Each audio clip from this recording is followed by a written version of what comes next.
నిజాంపేట మండల కేంద్రంలో శ్రీ రేణుకా ఎల్లమ్మ తల్లి కళ్యాణ మహోత్సవాల్లో భాగంగా రెండవ రోజు బోనాల పండుగ అంగరంగ వైభవంగా జరిగింది.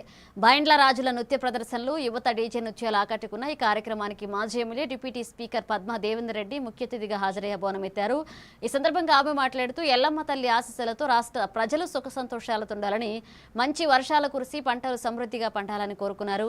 గౌడ కులస్తుల ఆధ్వర్యంలో నిర్వహించిన ఈ వేడుకలకు గ్రామస్తులతో పాటుగా పరిసర ప్రాంతాల ప్రజలు భారీగా తరలివచ్చారు. ఈ కార్యక్రమంలో స్థానిక నాయకులు, గౌడ కులస్తులు, గ్రామస్తులు పాల్గొన్నారు.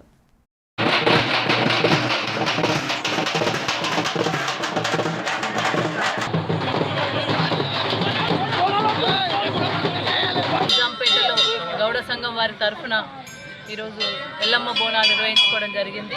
వారందరూ కూడా శుభాకాంక్షలు తెలియజేస్తా ఉన్నాను.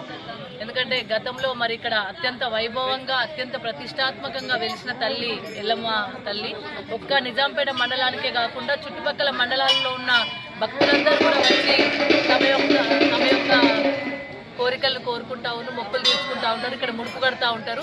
ఇక్కడే కొంతమంది అయితే ఇక్కడ కళ్యాణం మండపంలో కళ్యాణాలు, పెళ్లిళ్ళు చేసుకోవడమే కాకుండా అనేక రకాల కార్యక్రమాలను కూడా కార్యక్రమాలను కూడా అమ్మవారి దగ్గర జరుపుకోవడం ఆనవాయితీగా వస్తుంది. అమ్మవారి దగ్గర మొక్కుతే తీరుతుందనే ఒక నమ్మకం కూడా ప్రజల్లో ఉంది. కాబట్టి అత్యంత వైభవంగా నిజాంపేట అమ్మవారు రేణుకా ఎల్లమ్మ తల్లి మరి వెలిగిపోతూ ఉన్నారు. చుట్టుపక్కల గ్రామాలలో కూడా మంగళవారం నాడు, ఆదివారం నాడు వచ్చి తల్లికి మొక్కులు కూడా చెల్లించుకోవడం జరుగుతూ ఉంది. చుట్టుపక్కల బాగుండాలి, అందరూ బాగుండాలి, అమ్మవారు అందరినీ చల్లగా